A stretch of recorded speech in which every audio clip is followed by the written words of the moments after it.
Are you looking for research experience? Maybe you have none whatsoever and you're not really sure where to start. In this video, I'm going to share with you how to go about getting research experience.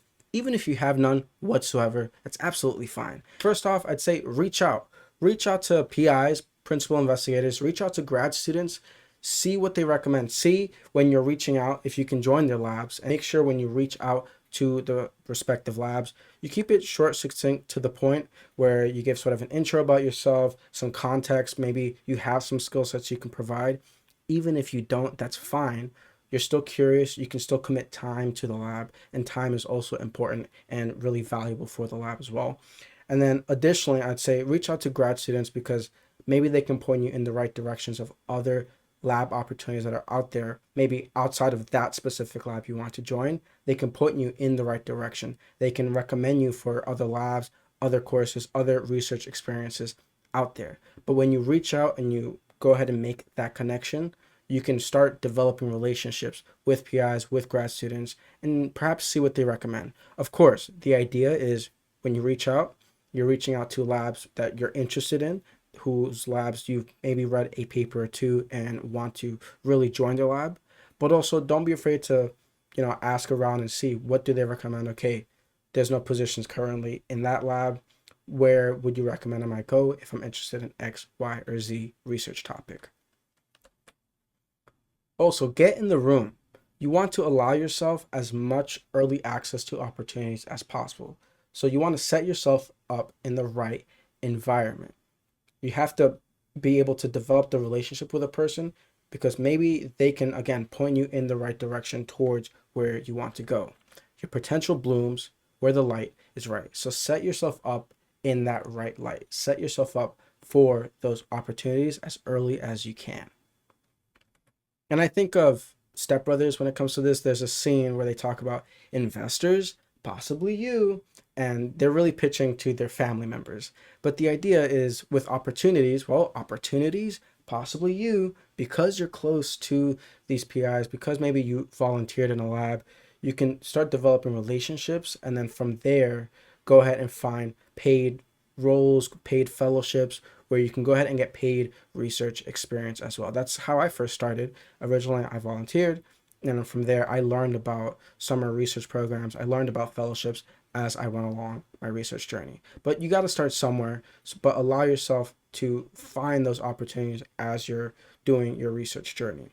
But again, first you want to reach out, cold call, cold email, really, other labs and see what they say. You can also do this, as I mentioned, with volunteering in labs, but also student organizations. Perhaps there's American Society for Microbiology. Maybe there's a biotechnology club in your institution or in your community. I know you can check out like meetup.com, I believe it is, where you can go ahead and meet up with other people, other groups that have the same interests as you. So biotechnology, biomedical, whatever research topic you're into. And you can also just attend various events. Perhaps there's a free conference in your local area. Go ahead and Google that conference in research topic and then your area and see what pops up. Maybe there's some free conferences. Maybe you got to pay a few, $40, $50, depending on the size of the conference, of course. But this allows you to, again, get access to the people that are doing the thing you want to do. And from there, you can learn, oh, okay, these are the people I want to network with. Okay, when I network with those people, they pointed me in this direction and I learned about this opportunity. And it starts to sort of snowball. So I definitely recommend volunteering and then attend events, see what you can learn. Remember, your network is your net worth. So the more you can network with other people, get to know the community and the people out there, you're going to start to also develop your net worth and you can help others develop their net worth as well. Develop your research experience and develop theirs. My favorite, start where you are. You might think, Ryan, of course, easier said than done, right? Like, what do you mean start where you are? Start where you are. One of my favorite ways to really start where you are is find a cure. Find cures. What this stands for really is course-based undergraduate research experiences. What this really is, well, you get research experience and you get to take a course at the same time. So the course is developing your research experiences. usually through some sort of wet lab work where you're in a lab just doing pipetting and you're doing various wet lab techniques, or also dry lab or computational work where you're doing some form of analysis, doing some genomics work.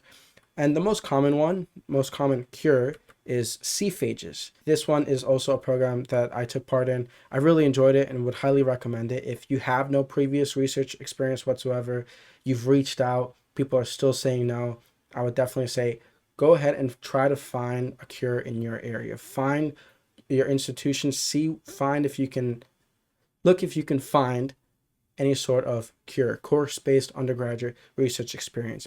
Usually, it might be a little hard to find, but usually you can also reach out to grad students, see what they recommend. That's how I originally heard of this program. Just speaking with grad students, speaking with undergrad students, and they were like, oh yeah, just go check out C-phages. That's definitely a way that you can develop your research experience as well.